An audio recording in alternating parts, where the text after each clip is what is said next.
Hello, and welcome to Thou Shalt Not Suffer, the Witch Trial podcast. I'm Josh Hutchinson. And I'm Sarah Jack. Today, we're excited to share a conversation we had with historian and friend of the show, Maya Rook, about portrayals of the witch in popular culture. We had a great time talking with Maya about how the witch has been depicted over the generations. From classical Greeks to modern Americans, people have both loved and reviled witch characters. Witches can be good or bad, or increasingly a little of both. What lessons can be learned from Sabrina the Teenage Witch and her fellow pop culture witches? And what does the future hold for popular representations of the witch? Welcome back, Maya Rook, cultural historian, educator, and host of Illusory Time and Salem Oracle. Maya is vibrant, creative, playful, humorous, delightful, informative, and you will appreciate the perspectives she brings to this topic today. Let's start talking a little bit about our favorite pop culture witches. Maya, do you have a favorite pop culture witch? I do have a favorite, and it is Sabrina the Teenage Witch, specifically the show with Melissa Joan Hart that started airing in 1996. So she always just comes up for me. I love so many pop culture witches, but I was at like the prime age when that was released, and I just was fascinated by the show. I loved it. I watched it until I grew out of it, but I returned to it as an adult, and I think that it really holds up, and I really love that one. I like that one a lot too. Yeah, Sabrina, and I like Hermione. It's a pop culture witch. There's others we're thinking about, like Mary Poppins isn't always considered a witch, but she's very magical. And Bedknobs and Broomsticks, that witch is really good. Those are a few that I like. I love Morgana from the TV series Merlin. I love her transformation over the series. Unfortunately, it's from good to bad, but I don't know if that is unfortunate. It's a real important thread to the story, but I have enjoyed that character. Who else do you think of when you think pop culture witch? Who are the most iconic? That is such a challenging question because there are so many pop culture witches. And I think, and depending on who you ask, they're going to have that one person or group of people come into their minds. But I think of even just like the Weird Sisters from Macbeth. You have the three witches around the bubbling cauldron. That is such an iconic image that continues to impact us to this day. And then we see different iterations even from that. We have the Sanderson sisters in Hocus Pocus, which I think a lot of people would say iconic witches right there in pop culture. We also have the Wizard of Oz. And I think that within that, the creation of Glinda the Good Witch and the Wicked Witch of the West are both incredibly iconic. Samantha Stevens in Bewitched, for so many people, that's their witch that they think of.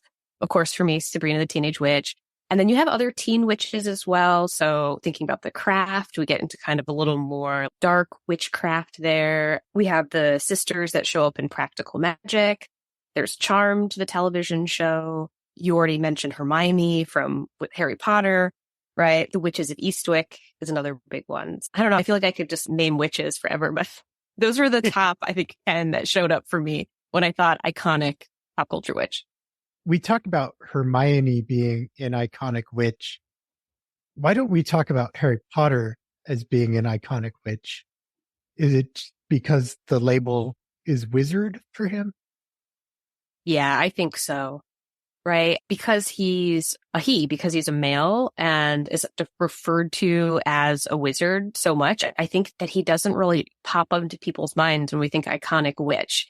Although we have witches in pop culture or in the past where men would be considered witches, for the most part, it's associated with women. So I think that's really where our minds are still going to go to this day, is we're going to look for the female character that's associated with magic. And in that case, we have Hermione, who is amazing. So there's still like a strong demarcation between here's a wizard and here's a witch, and they're not the same thing. Yeah, I think so. I was thinking about that, and we have different representations of wizards, but a lot of the times when we hear the word wizard, what comes to mind often is like an older white male wizard with a long beard and the like pointy hat, maybe it has stars on it. A lot of times they're associated more with good magic. And I think when we have witches, we tend to imagine women. And now we have a lot more representations of good witches and bad witches. But I think the sort of stereotype that's left over really from the European witch trials and the witch hunting texts is that it's more negative. They're associated with harmful magic, darker magic. But I think that we're still impacted by that to this day. Do you think the portrayal of witches in pop culture instill fear, or do you think it takes away fear? Both. And I think it really depends on what era we're looking at. So if we trace the trajectory of pop culture witches, we see this shift happening. I mentioned the European witch trials, the witch hunting texts, the images of witches that are created during that time. We're talking hundreds of years where this is really taking a hold of people's imaginations. And it is very negative. And that at that point in time is very much going to instill fear. And as the two of you and many of your listeners know very well, it instills fear to the point of persecution and execution, right? So the popular image of the witch ends up having this huge impact on people's everyday lives, on society as a whole, that it's very fearful and negative. You go through time, obviously we get away from the witch trials within Europe and America. We have fairy tales and folk tales of witches, also often very negative. Hansel and Gretel. Don't wander off into the woods because the witch might get you and try to lure you in with their magic and eat you and all that good stuff. But I really think that this shift happens that splits with the Wizard of Oz when we get that good witch, Glinda the Good Witch, which she's not instilling fear for most people, I would hope, right? She is this benevolent witch who's there to help Dorothy. And then you have the Wicked Witch of the West, who is really in a lot of ways left over from those negative stereotypes. And that's the one that you fear. So depending on sort of which of those two witches you trace, you could either get that fear or you could get something that actually could help release fear. As we get into the 20th century, we have people like Samantha Stevens from Bewitched. We have good teen witches like Sabrina, other fun kind of pop culture witches as well.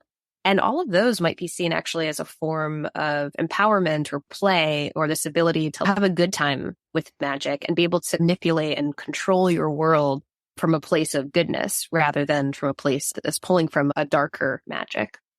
How do you think the portrayal of witches in pop culture affects our understanding of practicing witches? Yes, I think that there's a couple layers there, because the portrayal of witches in pop culture can be, for a lot of people, your entryway, what sparks your interest. And especially, I think the younger you are, because you see this, you're fascinated by it. Oh, this witch can wiggle their finger and then make everything change around them, or they can manipulate their environment. They can have a little more control over their relationships, even their own well-being. So it's very enticing. So I think that it could actually draw people to want to explore what is witchcraft and what is magic and what is my own magic.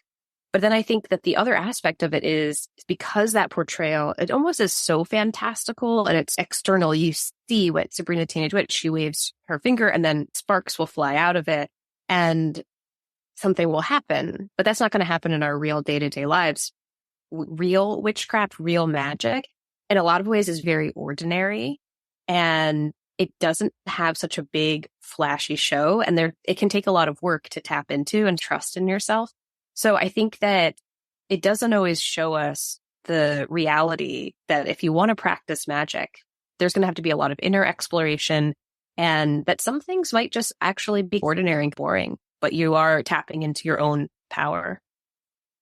I was thinking how some of the challenges, or a lot of the challenges that they show Sabrina facing, are actual challenges that other girls, boys are facing at that age. And so as you referred to looking into yourself and for your solutions, hopefully that those kind of examples can push people to see that in the ordinary, there is solutions, that you do have power and strength from your own gifts, as well as your witchcraft interests.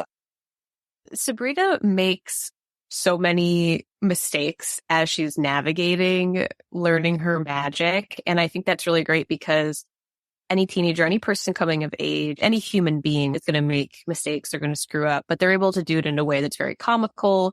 It's set up in that format for a sitcom where there's always a lesson that's learned from it.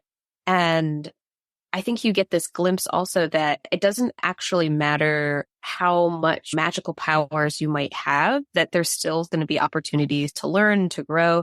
And that sometimes the magic is not what's going to be what will save you. It has to be your ability to like talk and communicate with people or share what's going on or ask for help or whatever it is. So all of that is intertwined into those episodes as she's navigating her world. What are some other lessons that we can learn from Sabrina and other witches? I think that one of the biggest lessons we can pull from observing witches and the portrayal of witchcraft in pop culture is that there's more than meets the eye in our day-to-day lives. I think that it's a reminder that there is something that's like powerful and magical that can be beneath the surface, that you can have that idea of peeling back the veil. And there's another layer, there's another experience to the world around us or to people's abilities. So a lot of times in pop culture, we have the witches who are very clearly witches and they have the pointy black hat and they're supposed to look like haggard and it's very obvious they're around the cauldron, they're witches. But then we have the witches that look really ordinary. They look like everyday people. And I think that a lesson there is this reminder that when we encounter people, we meet somebody, we don't actually know what's beneath it. We don't know who they are. And there could be, and a lot of times there is this like immense insight, wisdom, power that's beneath them. And it could be something that they're hiding from the world. Because a lot of times these witches that we've mentioned, they're out and about in their day-to-day life and they're not revealing to anybody the powers that they have. So yeah, I think that's what stands out to me the most as a larger lesson is like, there's more than meets the eye. The powers that we find in pop culture, where do they come from or where do they get their power? Yeah. So I think that the power of flight is one that we definitely see, again, rooted back in the witch hunting texts that are coming out during the European witch trials.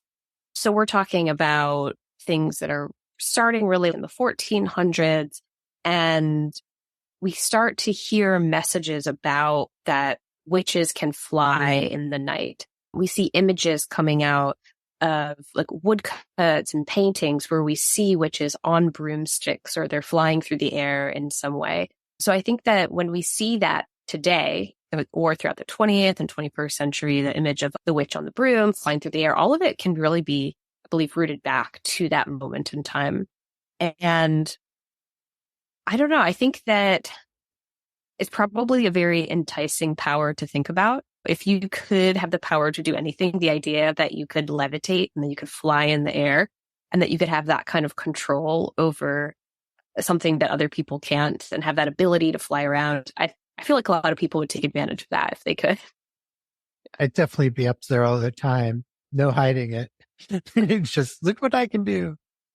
Yeah, I have the ability to lucid dream.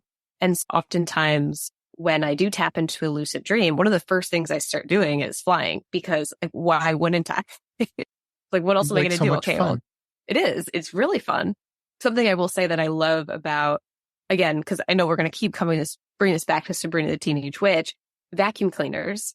So they update it in the show. When she's introduced to flying, she assumes she's going to be on brooms, but they actually use vacuum cleaners. And it's this really just quirky, fun, modern touch. Why would we use an old-fashioned broom when we could use the modern vacuum cleaner to fly around in the air? And just one of those like silly moments that they put into the show. It evoked also Hocus Pocus 2, where they use a Swiffer and some Roombas.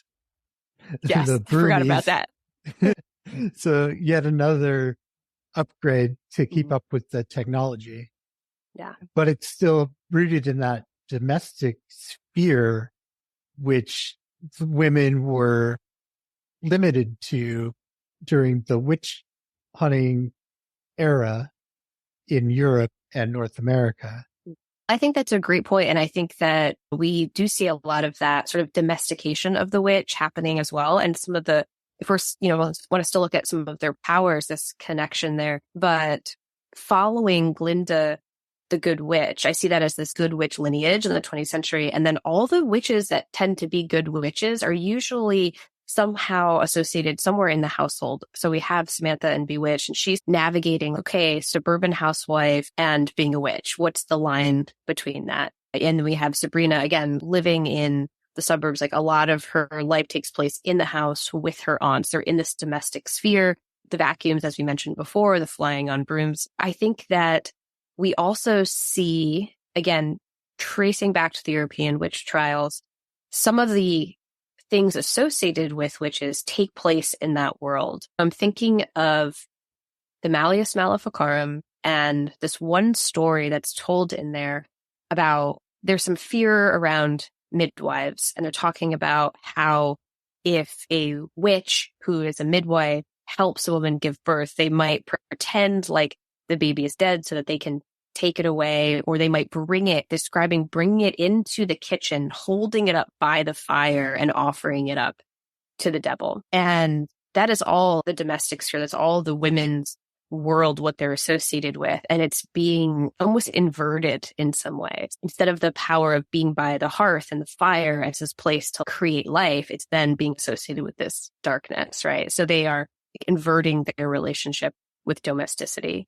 And also some of the crimes they were associated with: infertility, miscarriages, the killing and the eating of babies, as well as even things like crops failing, livestock falling ill. All of that kind of has to do with, instead of creating life and helping it to flourish, making it diminish. So those are some of the more negative aspects associated with it. But I feel like that idea of rooting things in the domestic world we see continued throughout that whole trace of pop culture witches. And I was thinking the Malleus was basically the pop culture of its day. So that's another pop culture portrayal of witches. Unfortunately, it's a very devastating one with real consequences. I'll say one more thing about the powers of witches that we see, because the ones that I've mentioned so far, really, I think we see strongly in the European witch trials, but in the Western world, we can go back even further. And I do see some aspects of magic and witchcraft rooted in Greek mythology that we still see today. So Hecate comes to mind. And Hecate was the goddess of nocturnal sorcery and crossroads and thresholds, boundaries, those kind of areas in between. And she was able to go between the mortal and the divine spheres. So she could go between the underworld and the earth. And even kind of funny that I see Sabrina going between those two worlds as well, right? Because she's half witch and she's half mortal. So she's straddling that line. And then Hecate was also associated with certain herbs, which of course we see to this day, the idea of like witches and witchcraft being able to have an herbal magic and be able to make potions and things like that. And then Hecate's daughter, Circe, had the ability to transform humans into animals. So most famously, probably in the Odyssey, she transforms the men into swine. And you usually have a magic wand or a staff that was associated with that power. And so I think we still see echoes of that come through the witch trials all the way up to the present day. The shape changing is one of my favorite portrayals of witchcraft. Sometimes it's very lighthearted and fun. Sometimes it's very deceitful and there is trickery. But yeah, I really enjoy the shape shifting. I don't shapeshift yet. Working on Keep it. trying. Practice makes perfect. I'm glad you brought up the Greeks, because when we think pop culture witch, of course, we often think in today's terms of who's a 20th, 21st century witch, but witches have been in pop culture ever since there was basically writing, stories being told. Yeah, absolutely. I think that it's important to remember that humans all over the world have long believed in magic, right? It doesn't matter what culture you're in, what society, there's usually some notion that there's a magic in the world, there's an ability to manipulate the world around you. and that certain people hold that power and that ability. So the name for what that is can change over time and depending on the culture, but there's usually somebody that you can make a parallel as being a witch. Yeah, we had Owen Davies on recently talking about the art of the grimoire. And there's grimoires back from 3000 BC, 4000 BCE. So witches have been in literature for thousands and thousands of years. And it's really interesting to watch this metamorphosis over time. You talked about how Hecate and Circe and then up to the Malleus, where the witch in European culture is this very malevolent figure, to now we have good witches and bad witches.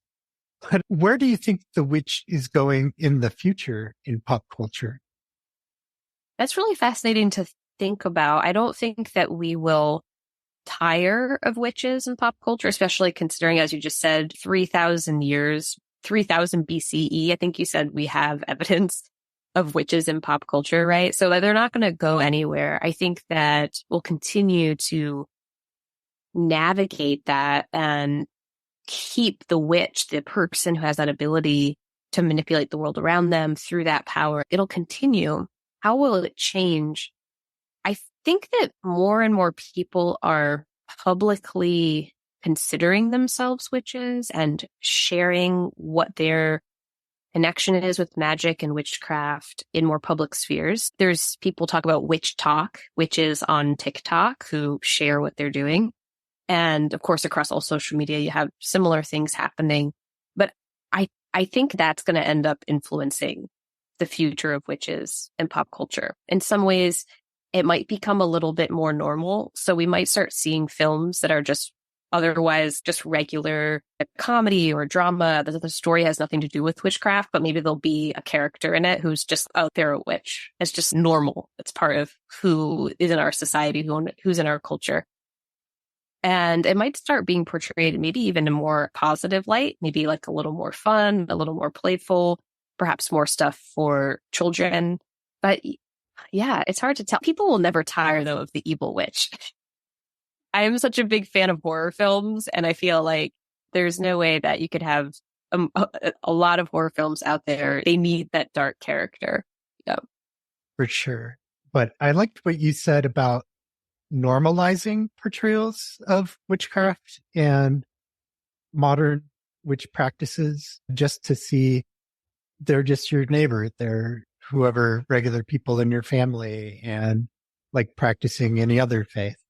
With the witch talk and the Instagram witches and stuff, I think it's fascinating to watch. And at the same time, it makes me also a little bit nervous of a watering down that could happen, or just doing it for the show of it. And I think that any spiritual practice in a lot of ways is more, a lot of the meaning is coming from your personal connection to it. It doesn't mean it's going to be lost if you share it with other people in a public setting. But I think people have to be careful about that too, because if you're just doing something because you're like, I have to create content and I've created this following, I'm going to do it, then what's your motivation behind it? Is your intention really there to do the spell, to do whatever it is? Or are you just trying to get likes and followers? Maybe that's not what you think you're doing, but that's how it ends up unraveling for yourself. And so I think it's probably important for people to remember, if they go into that world, to check themselves and make sure they're really coming from a place of, this is my spirituality, this is my practice, and really considering what it is that they're showing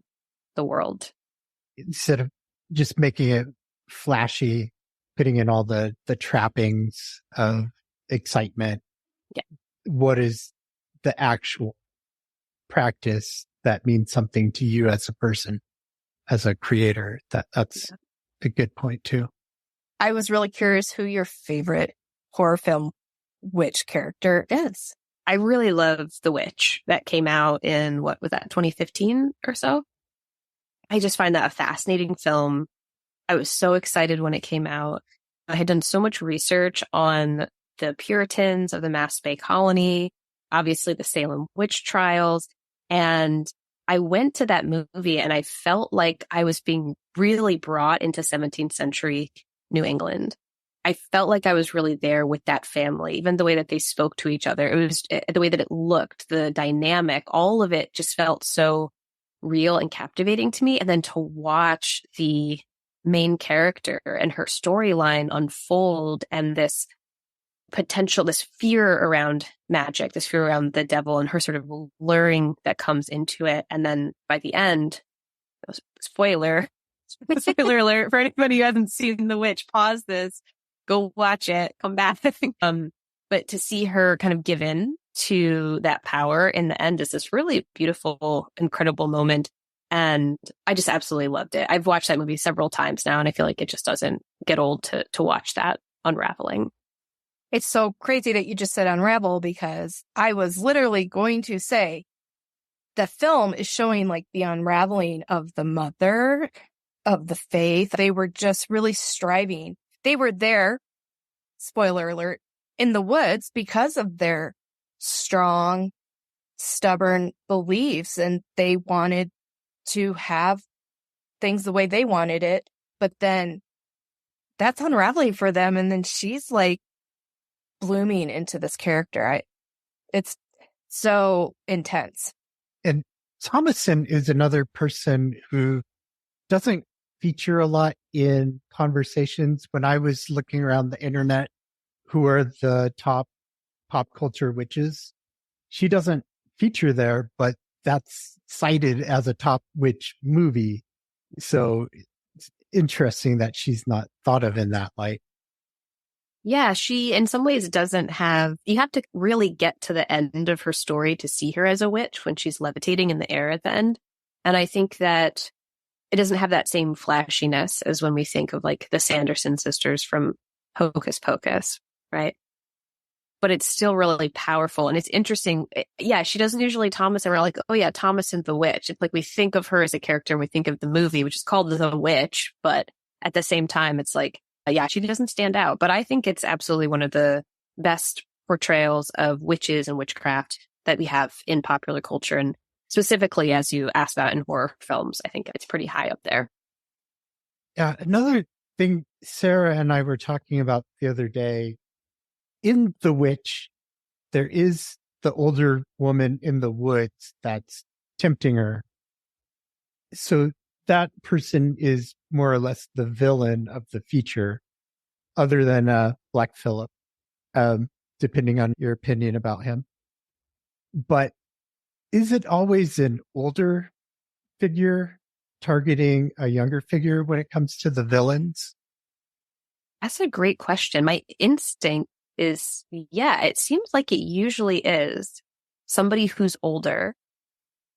I also feel like in cases where it seems like it's somebody who's younger, that it always ends up that they are actually older. The skin comes off and it's revealed they are actually much older and they're just manipulating the way they look. So yeah, I think you might be onto something there, that it's typically an older witch, villain, whatever, that is bringing and luring in the younger into their world. Yeah, we're just thinking, even you go back to the fairy tales, Hansel and Gretel, Snow White, it's an older person stealing youth. Either they want to eat the youth or they want to somehow capture it for themselves. And that seems to carry forward. Harry Potter's a school student, and Voldemort, oops, I said his name. He's obviously the older adult preying on children. So it seems like that Hansel and Gretel kind of role is still going on. Yeah, absolutely. I'd agree. Yeah. I'll have to think on it though and see if I can come up with any examples like where there's a younger witch luring an older person. It might be out there, but it could take some time to find it. Yeah, another thing we were curious about, and don't know if there's been research done into this, but how many of a witch's victims are female versus how many are male? We see a lot of older women going after younger women or girls. Yeah. When you ask that question, what first makes me think of is that we see, I believe a lot of times with the older witch, and they're approaching a younger girl might be to actually lure them also into witchcraft. But when they're approaching men, a younger man, it's usually there might be something sexual there. The older witch might be getting something out of it, pleasure for themselves, but then they discard the man or harm him in some way. So it seems almost a using and a violence against men, and then like a bringing in, a manipulation and a bringing in of women into the world of witches and witchcraft. That initiation. Initiation, yeah. Do you think there are any witches in pop culture that challenge traditional stereotypes? So when I do a lot of my work on pop culture witches, and I do usually culminate it with Sabrina the Teenage Witch, I always see that household as really challenging some gender stereotypes and the way that a household is created, because there's really no men in that house, right? We have the two aunts. So we have this kind of alternative lifestyle. Neither of them are married. For a lot of the show, they're not even really in relationships, or they will be, but they're not like center stage. So we have the two sisters who are leading the household, and then they're raising their niece, right? Not even their own child. That's not a typical standard house. And then the one male that you have in the household is a warlock he has to live in the body of a cat for 100 years because he tried to take over the world. So the man who's in the house has pretty much no power, always trying to get it, but he's dependent on everybody around him. So I think it really flips a lot of what we think about in terms of gender and power in a typical domestic environment. I'm also thinking about which witches buck the stereotype of a witch. And at this point, we just have so many different images of witches. I'm like, I feel like our pop culture just holds a lot of different representations that it would be challenging now to think of one in this moment of time that would somehow be going against what's already been created. It's possible out there, but I think we'd have to almost go back and think about, okay, what was the stereotype in this moment of time? What shifted it? And to me, that always comes back to Glinda the Good Witch as being that pivotal moment where the change happens. Is there a tie with Glinda's image and portrayal and fairy godmothers? I do think so, especially in the way that she is presented in the film. I think it really pulls on that image of the fairy godmother being more benevolent, caring, showing up in that moment to be of service and to help whoever the protagonist is, in this case, Dorothy. But it's really interesting. L. Frank Baum, when he wrote The Wizard of Oz, his mother-in-law was Matilda Joslyn Gage. And she was an early suffragist and feminist before people were even really talking about those things. And she was also an early researcher of the witch trials, and one of the first people to say this was an attack on women. And so we're talking about somebody writing and researching and talking about this in the 1800s, late 1800s. She was also involved in spiritualism, so engaged in things like seances, and she was part of the Theosophical Society. So she was in touch with the world of magic, and she was very close with L. Frank Baum, so mother-in-law to L. Frank Baum. And it seems as though she had a pretty big influence on him. They talked about a lot of stuff, and a lot of people believe that she influenced his perception on witches and witchcraft. And that when he wrote The Wizard of Oz, because of that connection with Matilda Joslyn Gage, that he created this character that went against the stereotypes that were left over from the witch trials. And he had both of them included. So I think that she's this kind of a more unknown person, but I think has incredibly impacted our understanding of witches today, and especially from that portrayal of Glinda the Good Witch. I'm so glad you brought that up. Mm-hmm. Me too. I'm wondering, and I'm thinking, of course, from the film perspective, what's the significance to the wizard just being an ordinary man? Yeah. The wizard, and again, we talked about wizards before, right? They're like older male, they're usually have good magic and whatnot. And in this, yeah, he has all his power is a facade, and eventually has to admit that. He's just manipulating people and almost doing little tricks to get people to believe that he's powerful. And people do. They do believe it, but it falls apart eventually, right? The man behind the curtain. And of course, in the story, that is this really important moment because it, for the characters, shines this light on they always had those qualities within them. And so that power laid within. But yeah, it is interesting that you have this powerful male figure, but then turns out actually is just like an ordinary guy. So then I have another question. You've got courage is found, the brain, the heart. Those weren't just people. They were made up characters. I wonder why he went that direction with those who found the lion finding his courage. So maybe, I don't know. Yeah. I wonder, it could just be that it was like a kid's story. Yeah. If you wanted to create a fantastical world. They don't show this in the movie, but in the book, the Tin Man started off as a real person. So the Tin Man chopping wood cut off his foot and it gets replaced, and it cuts off part of his leg is replaced. So eventually he becomes this Tin Man. And it's a little bit fuzzy in my mind, but I think part of it is that he had been in love with a woman.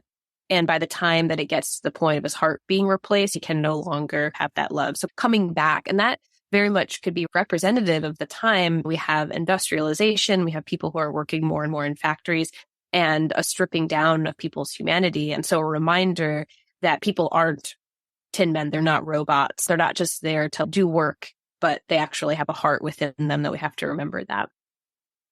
What do you think are some common stereotypes of witches, some tropes that we see in pop culture?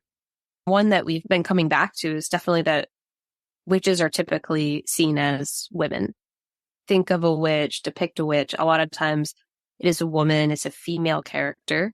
And I really do think in that case, we can look at some of the statistics from the witch trials and see that when the witch trials began, about half the people accused were men, half the people accused were women. And then over that course of 400 or so years, by the end, 80% of the people who are accused and executed are women. So that shift, it takes some time, but by the end of it, I think it's really solidified that this belief that women are the ones who are associated with the magic, with the witchcraft, and the potential to be witches. That's one of the largest. Other common tropes, I would say, spells and incantations, oftentimes creating potions. So that image of the cauldron will be associated. That's another common one. Potentially, you have the solitary witch, but a lot of times you do have the coven of witches as well. So usually in that case, there'd be 3 witches who are doing their magic together, flying, especially broomsticks. Trying to think of some other ones. The eating of children. We get that in Hocus Pocus. We get that in the European witch trials. And we get that as well in Roald Dahl's The Witches. So that's one of the main motivations is it they want to eat the children or they want to just kill them? They want to rid the world of children. That's what it is. And so they try to use their magic as a way to essentially, they want to turn the children into mice, I believe. It's been a while since I read or watched that one. But this anti-child trope, I think, for the evil witch comes up a lot. Oh, and they have familiars. So that is another major trope for all witches, I think, good or bad, is that they have a familiar. Originally, familiars were believed to be domesticated demons in the shape of an animal. So it could be a dog, it could be a cat, it could be a snake, a frog, or something like that. And then a lot of times in the present day, familiars are seen not so much as demons, but as a companion that has a relationship with the witch, and that maybe their sort of powers help one another. And that was a big shift in the Sabrina the Teenage Witch with Melissa Joan Hart, because Salem is there. So he's like the familiar in that case, the cat. And then in the new version, The Chilling Adventures of Sabrina, where things get a lot darker, more occult, more satanic, they bring back that idea of the domesticated demon. So she gets Salem, she gets a cat, but it is actually supposed to be a demon in the shape of a cat rather than a friend, essentially. I haven't had a chance to watch that. I was curious, how does the Book of Shadows represent different in that series? Does it? I can't remember. I did go back and watch the first couple episodes. It's been a while since I saw The Chilling Adventures of Sabrina. So I'm not remembering really specifically what happens with the Book of Shadows. I will say one thing I know about the show is that it's not the Book of Shadows, but it's like the devil's book that they have to sign. In Sabrina the Teenage Witch and the 90s television show, their power is definitely not coming from Satan.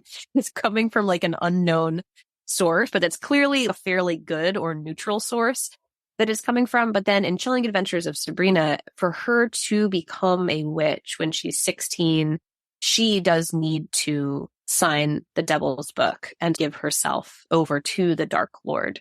So they really harken back to the image that's created during the witch trials. And I think that's a major difference between the two. Oh, yeah. I'm surprised there's any room in that book after all the witch trials and signing that was going on. Yeah, it's magical, right? So maybe just more pages, just keep getting creative. I think so. Yeah.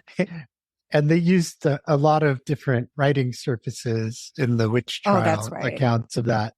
So they must have just pieced it together in a big 3-ring binder or something. Yes. He's got a scrapbook, the devil's scrapbook. Anyway. Is there anything else that you'd like to be sure to speak to about this topic or Sabrina or any of it? I feel like as we consume pop culture, just remembering to have fun with it and then have a little bit of a discriminating eye and see what might be laying beneath the surface and what it can tell us about who we are as individuals and our society as a whole. And I'm very curious, since you asked that question about the future of witches in pop culture, how that's going to unfold, right? And what it's going to tell us about generations as they're growing and changing and how their society changes as well. I think that our perception of witches will be an insight into it. And now for a minute with Mary. We already know the Puritans looked to counter magic for protection, the shoe in the wall, the horseshoe over the doorway. But what about a witch cake? And why bake this awful concoction and feed it to the dog? It seems evident that Tituba loved Betty Paris and Abigail Williams. She was so concerned for their well-being as she was probably horrified while witnessing seizure-like symptoms the girls experienced. Not even a doctor could diagnose their illness, saying that the girls were under an evil hand. Tituba decided to take matters into her own hands and called upon the help of the Paris family neighbor, Mary Sibley. They baked that cake, made out of some type of flour, most likely rye or barley meal. They mixed it with the girls' urine and ashes from the hearth, and they fed it to the dog. I once believed that the dog that somehow identified who was bewitching the girls. But was this actually the reason for the two women to bake the cake? The Encyclopedia of Witchcraft and Demonology by Russell Hope Robbins states that if the witch cake is fed to the dog and the dog shakes, the afflictions, be they fevers or shivering fits, would be cured. So this makes me wonder, could Tituba have wanted to find out who was bewitching the girls? Did she think she was offering a cure for their symptoms? Or both? I will let the listener decide. Thank you. Thank you, Mary. Here's Sarah with End Witch Hunts News. Thou Shalt Not Suffer podcast and End Witch Hunts collaborate on the Massachusetts Witch Hunt Justice Project and will work earnestly for all names to be cleared and for all lawmakers and global leaders to become better educated about witch hunts past and present. Lawmakers of any party can support legislation that has a real and resounding local and global impact. Other countries need to see us take a deliberate stand for alleged witches in our history, with express concern for stopping alleged witchcraft violence today. Official state acknowledgement of the innocency of the 17th century accused and hanged witches from the American colonies resounds globally. Thank you, State of Connecticut, for officially apologizing to all your known witch trial victims. Thank you, Massachusetts, for beginning the work of exoneration by addressing the injustice against those convicted in the 1692 Salem witch trials. But it's time to begin the work to acknowledge the injustice of those convicted in Boston between 1648 and 1688. Massachusetts, it's time to stand with Connecticut and include all those who suffered in your colony in an official apology. It's time to acknowledge the absolute innocence of all those accused of witchcraft and the injustices committed against them. Thank you so much, Sarah. You're welcome, Josh. And thank you for listening to Thou Shalt Not Suffer, the Witch Trial podcast. Join us again next week. Review and subscribe wherever you get your podcasts. Visit us at thoushallnotsuffer.com. Tell all your friends and family about the show. Support our efforts to end witch hunts. Visit endwitchhunts.org to learn more about volunteering and donating. Have a great today and a beautiful tomorrow.